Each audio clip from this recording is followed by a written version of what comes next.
तो नमस्कार, आदाब, सत श्री अकाल। मैं रवि शर्मा हाजिर हूँ क्राइम की कहानी को लेकर। लेकिन आज की क्राइम की कहानी महाराष्ट्र प्रदेश का एक शहर है मुंबई, और उसी मुंबई में दरअसल एक जगह लगती है वसई, और उसी वसई में एक रोहित नाम का शख्स रहता था।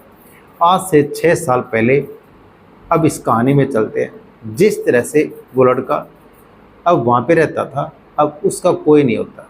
अब वो अब अनाथ होता है, उसके आगे पीछे कुछ भी नहीं होता। उसके बाद वो अपना एक नौकरी करता है। अब नौकरी के सहारे वो जैसे ही अपना काम पे जाता था और घर आ जाता था, लेकिन अब कोई न होने के कारण वो सब में एक अपनापन देखता था। उसके बाद अब वहीं पे पड़ोस में रहने वाले अब एक लड़की होती है जिसका नाम होता है आरती यादव। अब आरती यादव उसी के घर के पास होती है, उस घर में उसका आना जाना होता है। उसके बाद अब धीरे धीरे अब आरती यादव व उस शख्स की नज़दीकियाँ बढ़ती है जिसका नाम होता है रोहित। उसके बाद अब रोहित और आरती की अब नज़दीकियाँ बढ़ने से अब उसी घर में अब ज़्यादातर उसका वक्त बीतता था। उसके बाद धीरे धीरे अब वो जो कमाई करता था उसमें से अब कुछ हिस्सा उसी में दे देता था। उसके बाद धीरे धीरे अब जैसे जैसे वक्त बीता उसी हिसाब से अब वो दोनों एक दोस्ती कर लेते, और दोस्ती कब प्यारे बदल जाती है पता ही नहीं चलता। उसके बाद अब रोहित लगभग 12,000 रुपये महीना कमाता था। उसके बाद वो 1,000 रुपये अपने पास रख करके अब 11,000 रुपये उनके घर वालों को दे देता था। अब जो आरती है उसके घर में ही दे देता था। उसके बाद अब वो रोहित अब अनाथ होने के कारण उसी परिवार को अपना परिवार मान लेता है। उसके बाद जो लड़की है अब वो उससे शादी करना चाहता था। उसके बाद अब वो दोनों अब जा भी जाते थे, अब एक दूसरे को पसंद करते थे। उसके बाद धीरे धीरे जैसे जैसे वक्त बीता उसी हिसाब से अब घूमना फिरना या फिर इकट्ठा खाना पीना ऐसे चलता रहता है। अब वो एक तरह से रिलेशनशिप में रहने लगते हैं। लेकिन एक दिन आरती यादव कहती है कि रोहित, तुम भी नौकरी कर रहे हो, क्यों ना मैं भी नौकरी करूं, और जिस तरह से अब तुम पैसे कमाते हो वैसे ही मैं पैसे कमाऊँ तो शायद और भी अच्छा रहेगा। उसके बाद अब घर के जो ज़रूरतें हैं वो पूरी कर पाएंगे। उसके बाद अब वो सोचता है ठीक है, कोई ना कोई मैं अच्छी तुम्हारे लिए नौकरी ढूंढता हूँ। उसके बाद अब धीरे धीरे जैसे जैसे वक्त बीता लगभग 6 साल ऐसे बीत जाते हैं। लगभग 6 साल बीतने के बाद अब उससे कुछ दिन पहले अब उसको अब फिर एक नौकरी देखता है। उसके बाद अब नौकरी देखने के बाद उसको एक नौकरी दिलाता है। अब नौकरी दिलाने के बाद अब वो नौकरी करती है। अब वो भी अपने काम पे चला जाता था और आरती भी अपने काम पे चला जाता। लेकिन रोहित जैसे ही आता था अब आरती भी आती थी। अब जैसे जैसे वक्त बीता उसी हिसाब से अब आरती यादव अब उससे कहीं ना कहीं जो पहले उससे बातें करती थी, अब बैठ करके रोहित भी उसके साथ बातें करता था। अब उनमें कहीं ना कहीं खटास आने लग गया है। अब वो दोस्ती उसकी, अब वो रिलेशनशिप या एक दूसरे से प्यार करते थे, वो सब उनके बीच रहा ही नहीं। उसी हिसाब से रोहित को शक होने लग जाता है। अब आरती के ऊपर वो नज़र रखता है। उसके बाद अब धीरे धीरे जैसे जैसे नज़र रखता था, अब आरती जैसे ही ऑफिस में जाती थी या ऑफिस से घर आती थी, अब एक लड़का उसको ड्रॉप करने आता था। उसके बाद अब जैसे ही उसको ड्रॉप करने आता था तो वो उसका विरोध करता था, उससे पूछताछ करता था, और उससे अब ये रोकने के लिए अब उसको कहता था कि तुम इसके साथ गलत आती हो, तुम इसके साथ बाइक पे बैठ करके मत आया करो। उसके बाद वो कहती है ऐसा कुछ भी नहीं है, ये सिंपली अब वहाँ से आता है ऑफिस से तो मैं इसके साथ आ जाती हूँ।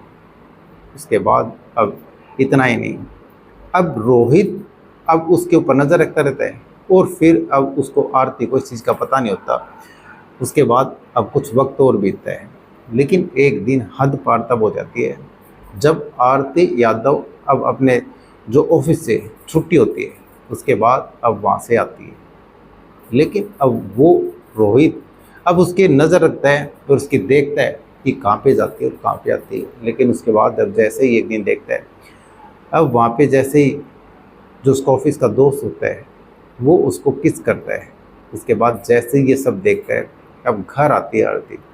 अब जैसे ही आरती घर आने के बाद उनके घर में विवाद होता है। अब विवाद होने के बाद उनके बीच सबको वासना इतनी हो जाती है, मारपीट हो जाती है, और फिर उसके जो आरती के पिताजी को सारी बातें बताता है कि मैं इससे प्यार करता हूँ लेकिन मैं शादी करना चाहता हूँ। अब ये जैसे ही इसकी जॉब लगी है, अब वहाँ पे किसी लड़के के साथ ये गलत है, इसके रिश्ते गलत है। उसके बाद इनके घर वालों को समझाता है लेकिन बात यही नहीं रुकती।